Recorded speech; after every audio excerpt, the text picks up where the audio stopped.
नमस्कार, मैं x TV news channel और मैं विजयकांत तिवारी आपका हार्दिक स्वागत एवं अभिनंदन करता हूं। आज हमारे साथ हमारे स्टूडियो में बैठे हैं विनय शुक्ला बीजेपी, जिनके नाम के आगे टाइटल ही लगता है बीजेपी, और ये फिल्मी दुनिया में भी ताल्लुकात रखते हैं और कई सीरियल और फिल्मों में भी ये छोटा मोटा किरदार निभा चुके हैं। एक उभरते हुए कलाकार होने के साथ साथ राजनीतिक विश्लेषण भी इन्हें खूब आता है और उत्तर प्रदेश की राजनीति में भी ये अपना काफी पकड़ रखते हैं। तो आइए हम बात करते हैं विनय शुक्ला जी के साथ और पूछेंगे, हमारा जो टाइटल है पूछेगा हिंदुस्तान और बताना पड़ेगा आपको, तो हम उसके तहत इस कार्यक्रम के तहत पूछते हैं विनय शुक्ला जी से और आपका जो सामने परिचय करवा चुके हैं। आइए हम बात करते हैं विनय शुक्ला जी से। शुक्ला जी, आपसे मैं ये प्रश्न पूछता हूं और हमारे दर्शकगण भी ये जानना चाहेंगे कि आप अपने नाम के आगे जो बीजेपी लगाते हैं, इसका मतलब क्या है?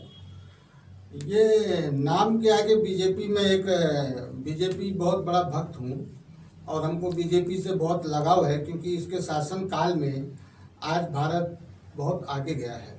भारत का नाम आज विदेशों में उभरता हुआ सामने आ रहा है और इसी शौक में मैं लगाता हूँ। लोग चौकीदार लगाते हैं, कोई क्या लगाता है। हम बीजेपी के सोशल वर्कर हैं, बीजेपी के सपोर्टर हैं बीजेपी के, तो इस नाते से हमको शौक है, अपनी शौक के लिए लगाता हूँ। तो आप पार्टी से जुड़ना क्यों नहीं चाहते? आप पार्टी में जुड़ते क्यों नहीं? पार्टी में जुड़ के काम करना एक अलग बात है, परंतु पार्टी के लिए समाज में काम करना ये मेरी शौक है। पार्टी में रह के काम करना ये कोई बड़ी बात नहीं है। पार्टी के बाहर भी लोग काम कर सकते हैं, ऐसी कोई बात नहीं है। तो क्या आप भारतीय जनता पार्टी से पूर्ण सहमत हैं? उनके कार्यकाल से पूरा सहमत हैं? सहमत है। हम उत्तर प्रदेश से फैजाबाद से बिलोंग करते हैं और योगी जी के शासन काल में आज उत्तर प्रदेश बहुत बढ़िया विकास कर रहा है और उनके शासन काल में अच्छी कानून व्यवस्था भी है। जैसे कि आप देख रहे हैं कि अभी बहुत सारे राजनीतिक लोग छोटी छोटी बातों को लेकर प्रदेश में एक अलग तरह का माहौल बना के रखे हैं, लेकिन उनकी राजनीतिक ऐसी गतिविधियां हैं कि जो वो लोग परास्त होने वाले और होते रहेंगे। शुक्ला जी, हम राजनीति पे जाएं उससे पहले मैं आपसे पूछना चाहूंगा कि आपने कुछ फिल्मों में भी काम किया है, तो उसका सफर आपका कैसे रहा? फिल्मों में थोड़ा एक पार्ट टाइम मेरा शौक है जाने का, बाकी मैं काम करता हूँ, खुद मेहनत करता हूँ। क्या काम करते हैं आप? मेरा कंस्ट्रक्शन वर्क है और पार्ट टाइम जब ऐसा कुछ होता है, लोग बुलाते हैं तो हमारा शौक है, जाते भी हैं, ऐसा कुछ नहीं है। आप बताएं कि फैजाबाद से आप बिलोंग करते हैं और उत्तर प्रदेश योगी आदित्यनाथ जी जो आज वर्तमान हमारे मुख्यमंत्री जी हैं, आप उनके शासन काल से प्रभावित भी हैं, आपने ऐसा अभी कहा। तो आप बताइए कि अभी आने वाले समय में जो ग्राम पंचायत का चुनाव आने वाला है, इसका समीकरण कैसा बैठ रहा है? आप क्या बताना चाहेंगे ग्राम प्रधान के लोगों को? क्या अपील करना चाहेंगे ग्राम प्रधानों से? मैं ग्राम प्रधान के चुनाव के बारे में उत्तर प्रदेश की जनता को मैं एक ही चीज बताना चाहता हूँ कि जो साथ आओ बदलाव लाओ, ये दुनिया भर के जो भाषणबाजी करते हैं लोग, सिर्फ एक निष्पक्ष और ईमानदार आदमी को चयन करें। आज क्या है, ग्राम प्रधान का जो चुनाव होता है एक तरह का बिजनेस जैसा हो गया है। लोग बिजनेस के तौर पे उसमें चुनाव लड़ते हैं। मैं आपको रोकना चाहूंगा, क्या ग्राम प्रधान का चुनाव ही केवल ऐसा है या एमएलए, एमपी, ये तमाम कारपोरेटर, जिला पंचायत सदस्य, ये जितने भी चुन करके जाते हैं, क्या ये ईमानदार नहीं होने चाहिए? देखिए, जमीनी लेवल पे ग्राम प्रधान जो होता है वो देश को बदल सकता है। सारी योजनाएं बाहर ऊपर से आती हैं, लेकिन जो जमीनी स्तर पे काम होता है वो ग्राम प्रधान ही करता है। उस योजना के पैसों को लोग नाजायज तौर से यूज कर लेते हैं।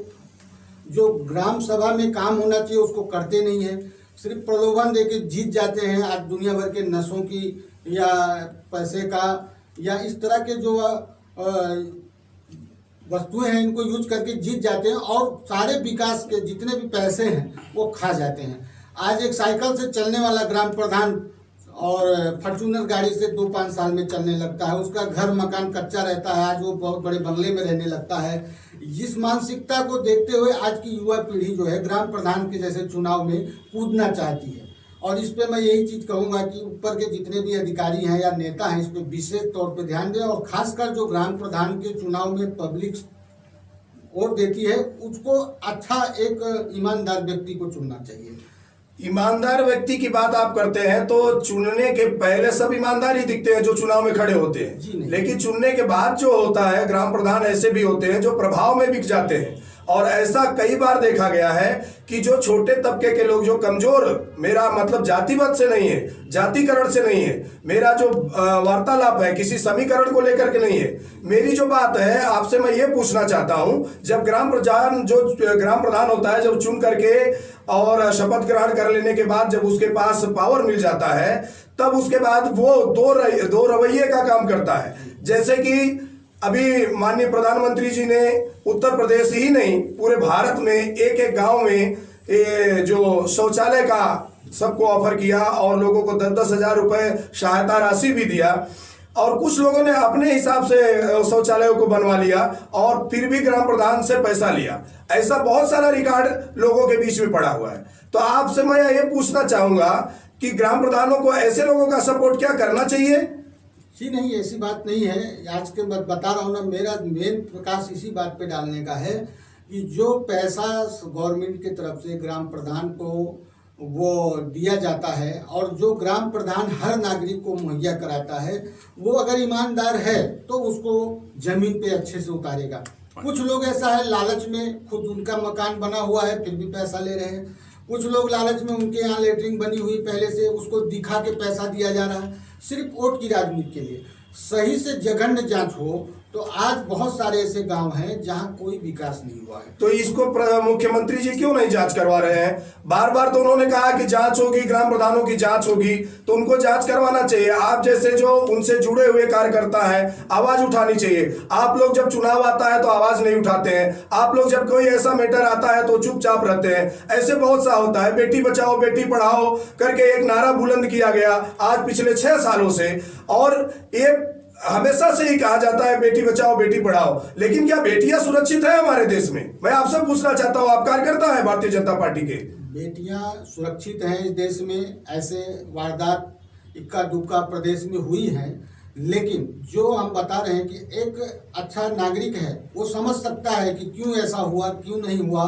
लेकिन जो पॉलिटिक्स हैं, आज हमारे पिछले 15-20 साल पीछे चले जाओ, जितनी भी राजनीतिक पार्टियां थी, राजनीति करती आई हैं उत्तर प्रदेश में, उन सब में बीजेपी बहुत बढ़िया काम कर रही है और उन लोगों के राजनीति पे पर्दा डाल रही है। ऐसा नहीं है कि वो लोग को फील्ड में उनको उनके झूठ को सामने लाया जा रहा है। ये राजनीति के एंगल से देखते हुए हम बता रहे हैं कि आज जो भी घटनाएं हो रही हैं उसमें न्याय कम और राजनीति ज्यादा हो रहा है। काफी जनता का ऐसा कहना है कि सरकार अर्थव्यवस्था के मामले में फेल जा रही है। आप क्या कहना चाहेंगे विनय शुक्ला जी? जी, मैं तो बस इतना ही कहूँगा कि सरकार जो भी काम कर रही बीजेपी की, उसमें बहुत बढ़िया रिजल्ट आ रहा है और आगे भी आता रहेगा। पिछले कई सालों से दूसरी पार्टियों ने राज किया है इस देश में। अभी कुछ समय तो इनको देना पड़ेगा, क्योंकि ये लोग मार्केट में जितने ऐसे लोग बैठे हैं उनका थोड़ा सफाया होने दो, फिर आगे देखिएगा कैसे भारत अपना उभर के सामने आएगा। बहुत बहुत धन्यवाद, आप हमारे स्टूडियो में आए और आपने अपने विचारों को रखा। इसके लिए मैं पूरे स्टार मैक्स टीवी न्यूज परिवार से आपका धन्यवाद करता हूं। जय हिंद, जय भारत।